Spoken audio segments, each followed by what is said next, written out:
Hey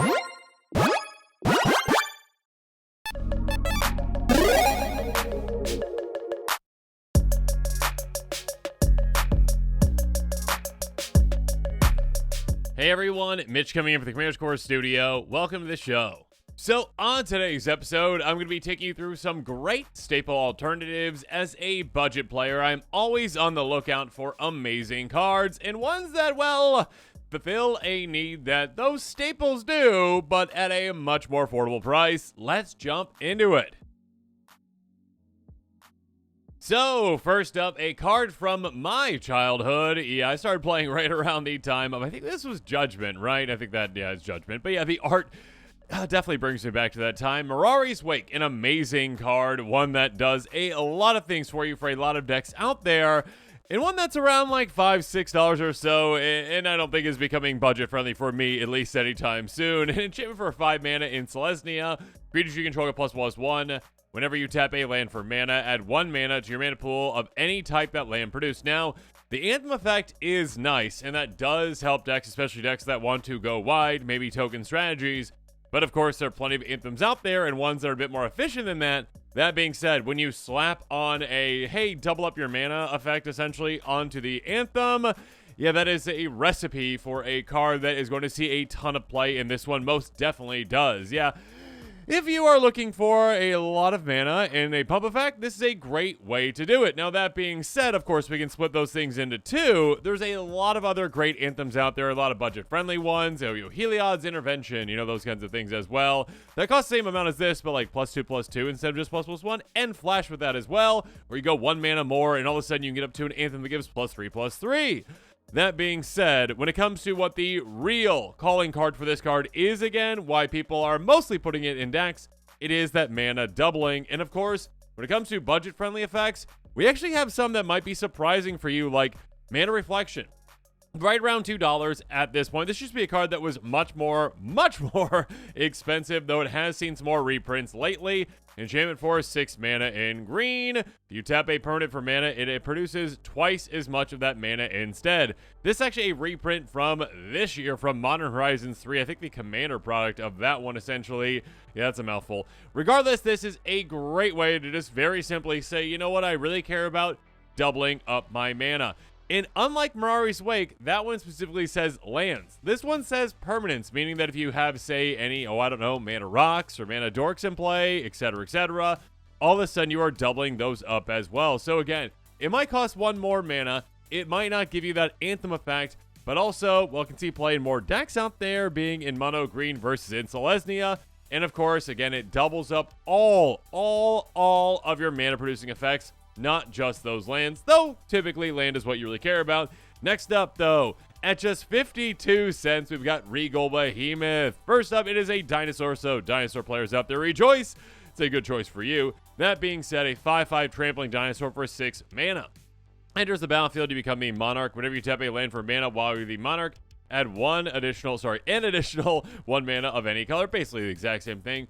Essentially, this does 2 things for you. Number 1, it introduces monarch into the game, which can help out in a lot of different ways. I mean, most notably just, hey, extra card advantage for free if you happen to be the Monarch, which is great.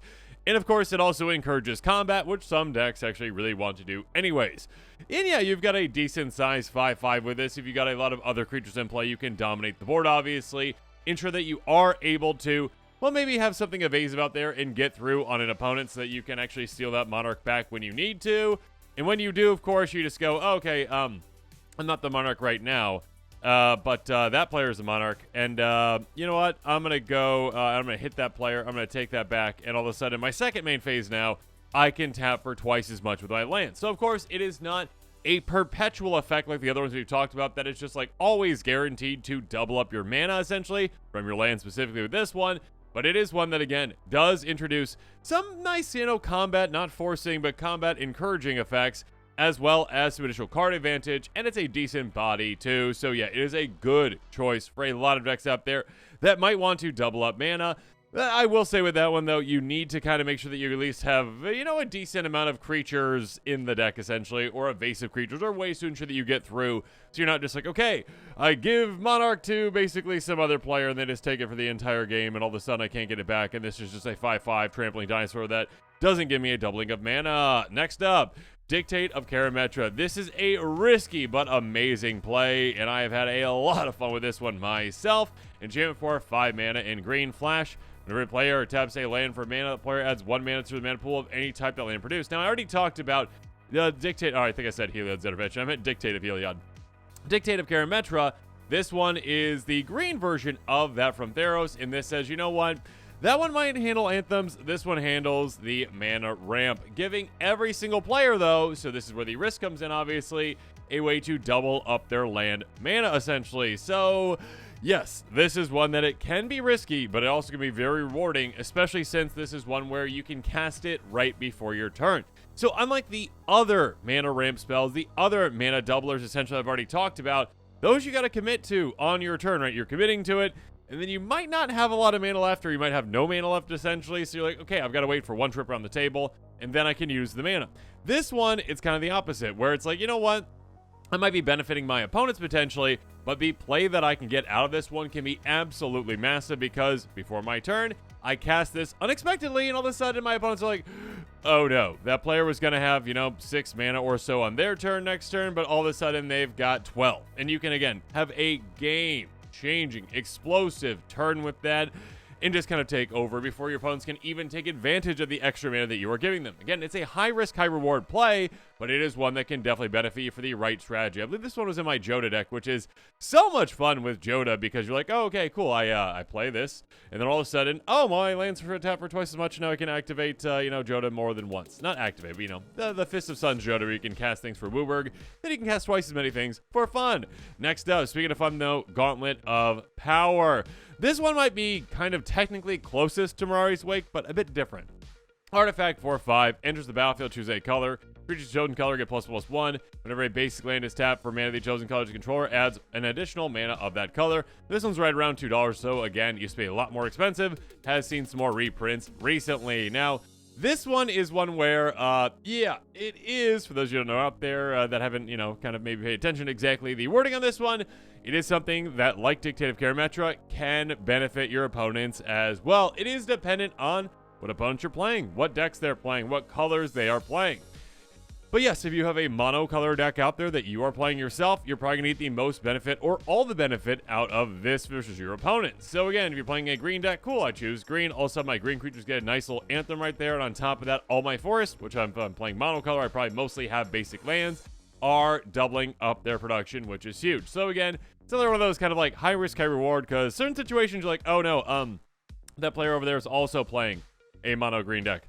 Oh no. And outside of mono green, though, of course, like other colors, typically, I will say typically, because like Mana Flare does exist in red, typically other colors do not have, mana doubling effects, essentially. So yeah, if you're in mono red, mono white, mono blue, mono black, whatever you're in, yeah, now you can get a nice burst of mana. I guess mono black has a couple comes to swamps, but still a nice burst of mana, essentially, that your opponents might not be expecting outside of a mono green deck. But yeah, overall, again, Marari's Wake is an incredible card. Again, it does a lot of things for players out there. 5 mana for an anthem / double up your mana. Yeah, that is well worth it. And of course, the price of this one has been probably around the same price for a long time. I remember this one was not exactly my budget back in the day either, but this one is an amazing card, and there are other cards out there that do help you with your mana needs, your mana doubling needs, and yeah, some that can help you out in other ways too, like Regal Behemoth again, with card advantage as well for the right strategy out there.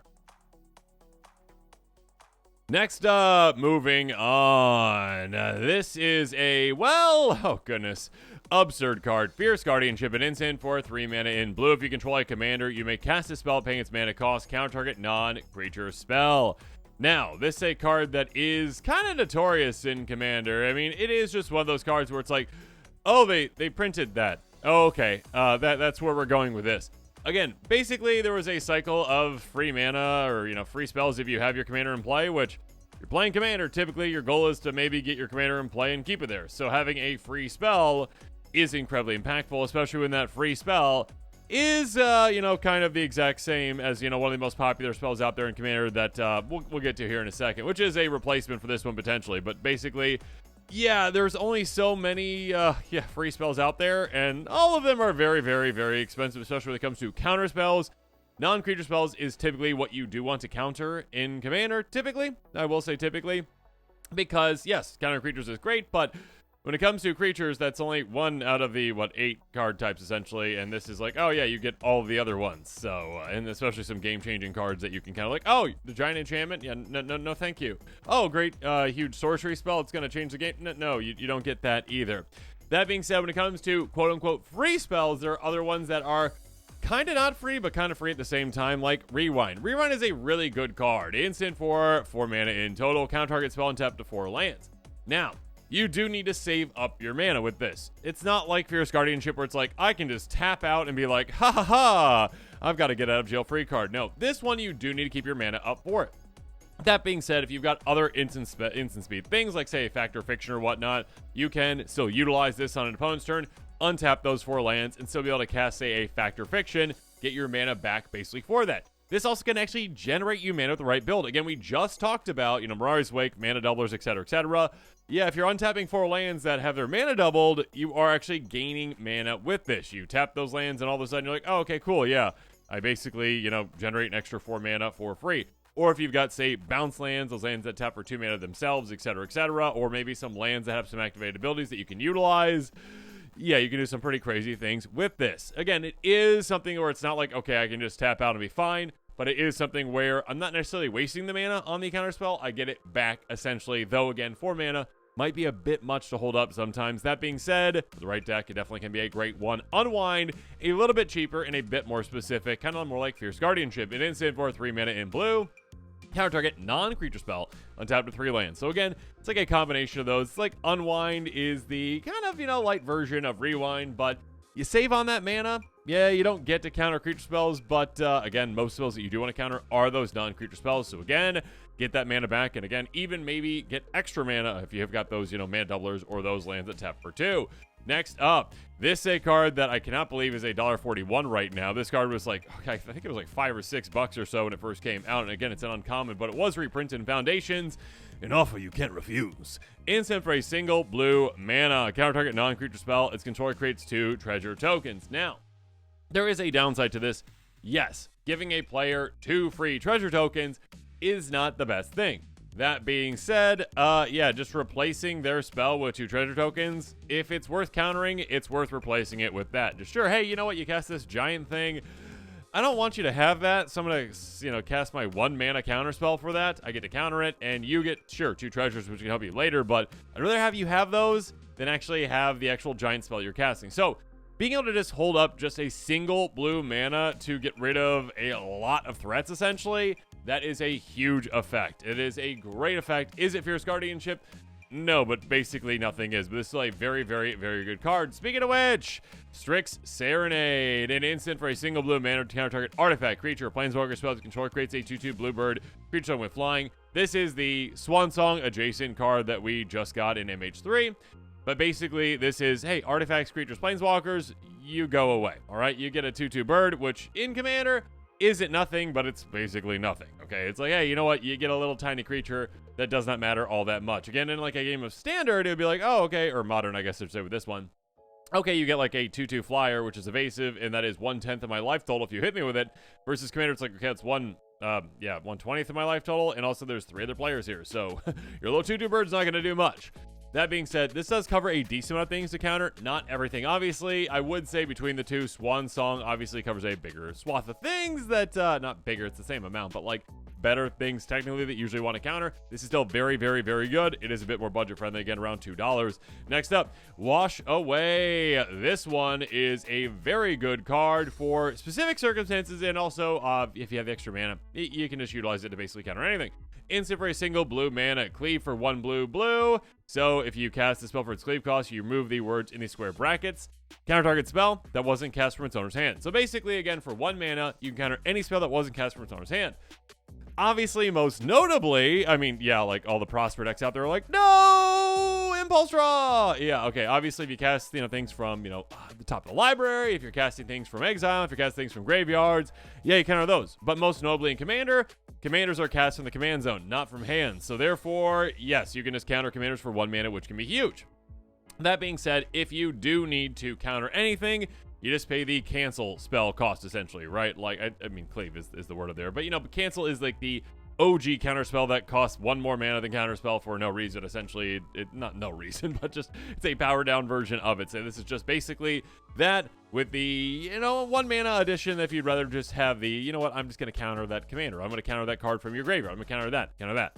You can counter a lot of things with it. It's a very good spell. Next up, Stubborn Denial, a really cool card. Instant for a single blue mana. Counter target non-creature spell its controller pays 1. Ferocious, though. If you control a creature with power 4 or greater, counter that spell instead. So this is another dependent card. One that's like, you know what? In some circumstances, it's just going to be okay. It might actually pay off, again, if someone's playing like this giant, huge X spell and they tap completely out for it, and then you're like, okay, do you have an extra 1 mana? No? All right, that is countered. That being said, if you control a creature with power 4 or greater, which, if you've got a commander just that has power 4 or greater, and again, you're playing most of the time keeping your commander in play, and that's the plan, cool, you already have that. Or if you just have like a big beefy creature deck, and you're like, you know what, this is a cool spell for it. Being able to counter and again, non-creature spell again for just 1 mana, that is absolutely massive. Next up, of course, the OG counter spells, also budget friendly these days too, for the most part. $1.34. Instant for blue, counter target spell. Simple, effective, amazing, counters anything for just 2 mana. It's hard to argue against this card being toward the top, not the top, but toward the top of the counter spells list. I mean, Mana Drain is basically just a better version of this, but still incredibly expensive and broken. Next up, though, Negate, a card that I kind of referenced earlier. Negate is an instant for 2 mana in blue, counter target non-creature spell. Again, when it comes to countering creature spells versus non-creature spells, you can debate all you want, but there is kind of proof in the pudding when it comes to the most popular cards in Commander. Negate is up in the top 100. Essence Scatter is not a popular card at all because it just counters creature spells. So, the more important ones to typically counter are non-creature spells.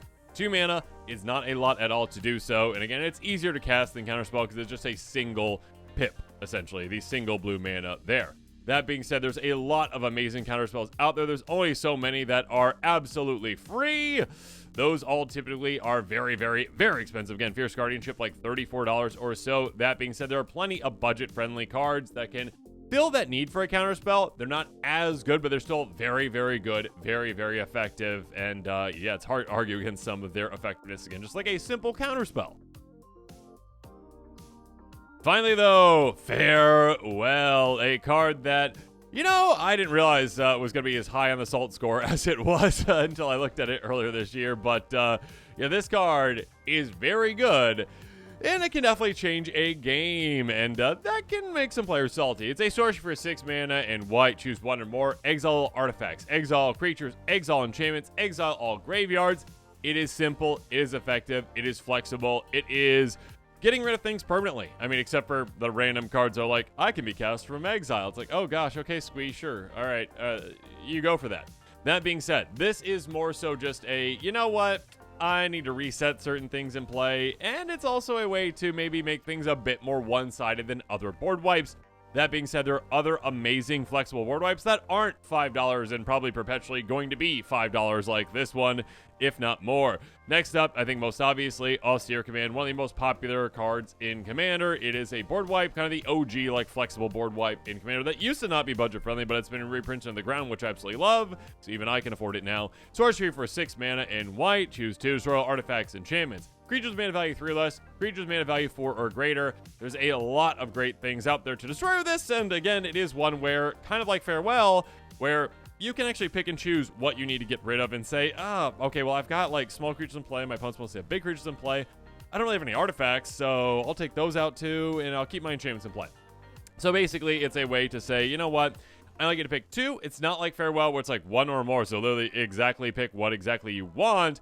This is still very flexible. It can help out in a lot of scenarios. It doesn't exile things, but still it's a very good way to get rid of, well, things in a way that benefits you the most. Next up, slightly less mana on this one. Cleansing Nova, just 5 mana in total. Choose 1 to destroy all creatures, all artifacts, enchantments. It's not as specific. Again, it doesn't let you curate things perfectly.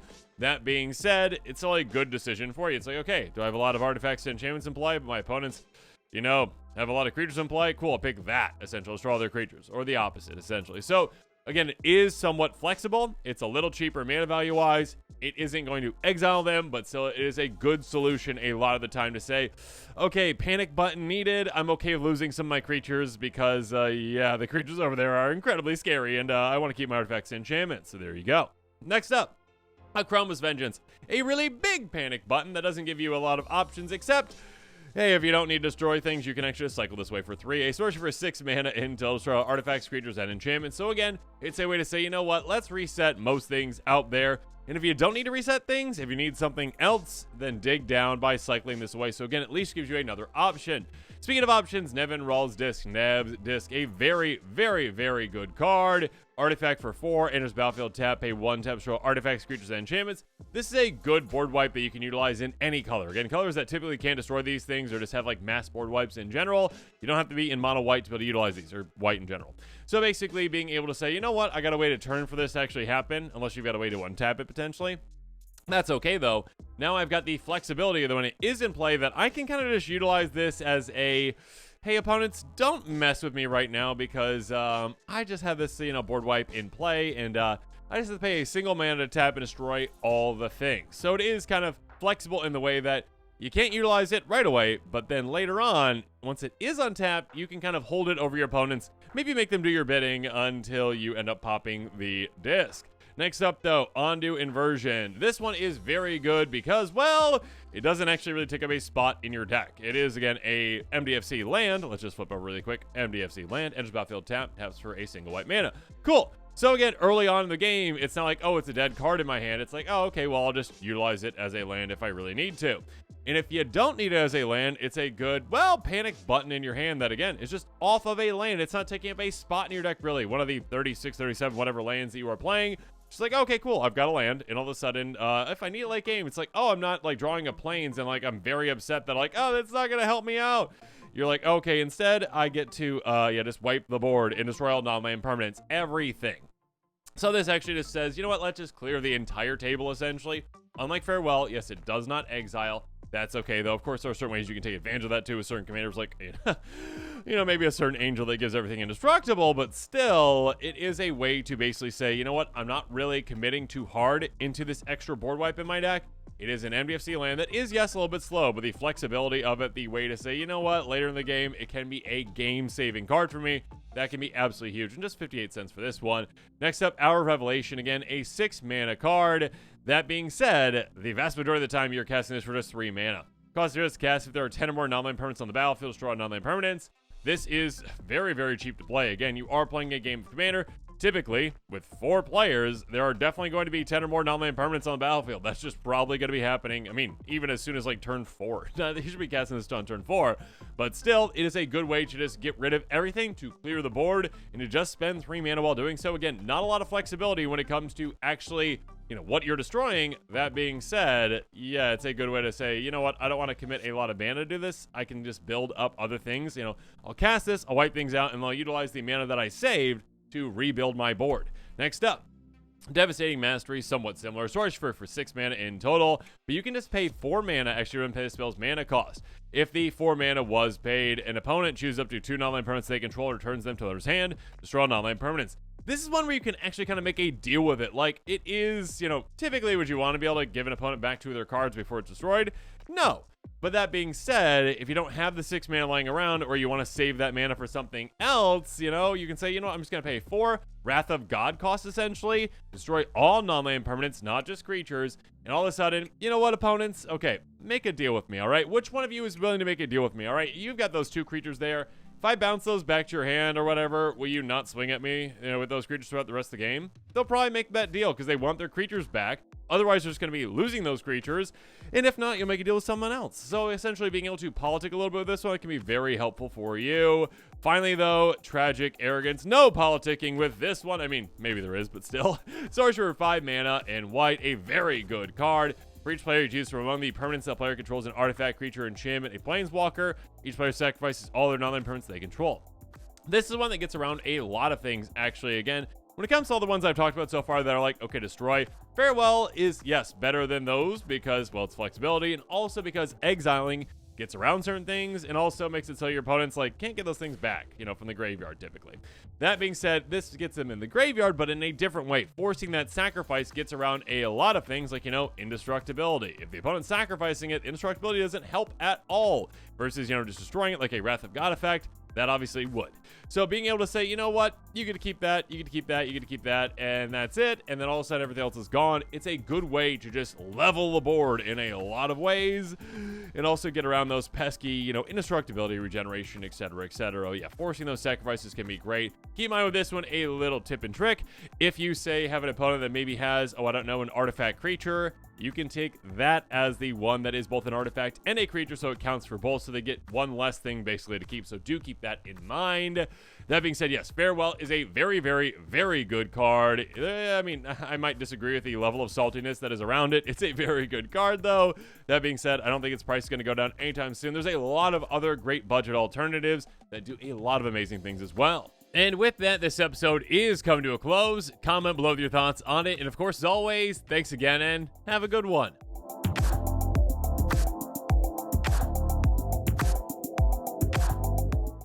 This show and episodes like this one are possible thanks to viewers like you. If you're looking for an easy way to help support this show, make sure that you like, share, and subscribe. Also, hit that bell notification icon so you don't miss any new episodes. You can also go check out our playmats and other merchandise at thecommandersquarters.com. Another easy way to support this show is with our TCG player affiliate links. So whether you're buying a deck or individual cards, you can use this general link right here or one in the description. And the final way that you can support this show is by supporting us directly by becoming a patron. There are many benefits to being a patron, and I truly couldn't do this without all of their support.